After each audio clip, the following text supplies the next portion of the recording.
kwa namna mgombea wetu na serikali uliko ukiongoza kwa kipindi cha miaka 5 iliyotangulia, kwa jinsi ulivyosimamia utekelezaji wa ilani ya Chama cha Mapinduzi, na sisi kama Wanambagala kushuhudia mabadiliko makubwa katika sekta mbalimbali, zikiwemo sekta ya miundombinu, ambapo mbele yako tunatoa ushahidi kwamba mradi wetu wa mabasi yaendayo kasi umekamilika, na kwa sasa Wanambagala tunatiririka kwenda mjini kwa dakika 20. CCM oye!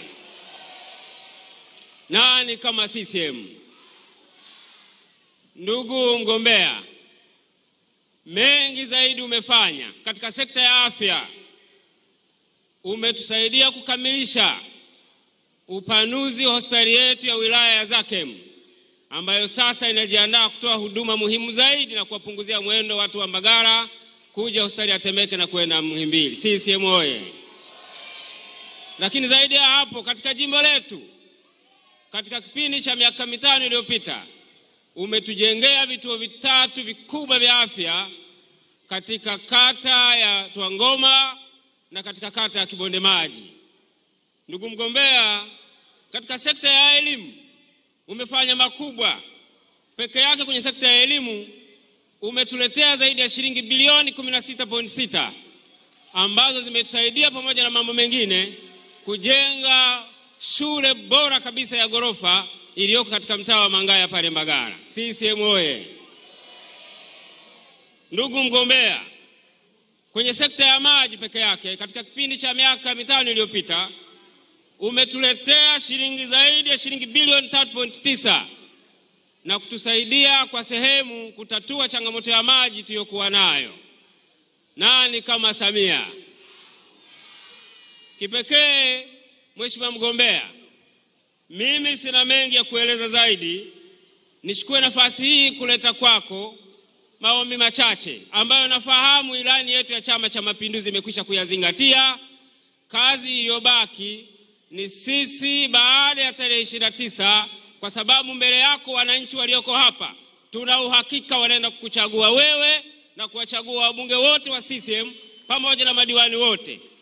Kazi yetu Mheshimiwa mgombea, tunaomba machache. Kwenye eneo letu, barabara itokayo Rangi 3 kuelekea Kongowe yenye urefu wa kilomita 3.8 tunafahamu iko kwenye ilani.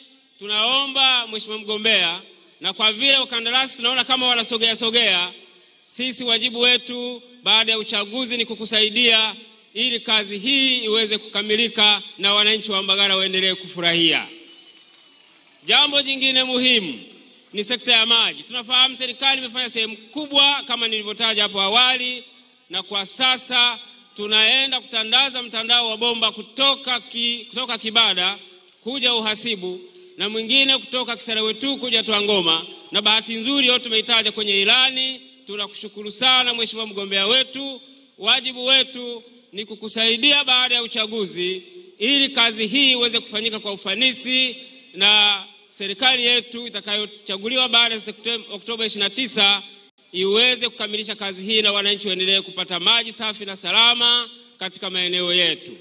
La mwisho, katika kata ya jirani kuna mfereji muhimu unaitwa mfereji wa Kwashego. Tunashukuru umeingizwa kwenye ilani, utakwenda kukamilishwa. Ndugu wananchi, nina hakika wote mlio hapa tunaenda kuichagua CCM, na napenda nimhakikishie mgombea kwamba wote tunaenda kuichagua CCM na CCM itashinda. Mheshimiwa mgombea wetu utashinda kwa kishindo, madiwani wetu watashinda, na kila wagombea wetu wa ubunge watashinda. Kura zote ni zako na za Chama cha Mapinduzi. Kidumu Chama cha Mapinduzi! CCM oye! Samia! Dr. Samia! Asanteni sana kwa kunisikiliza. Naomba nimkaribishe ndugu Mariam Kisangi, mgombea ubunge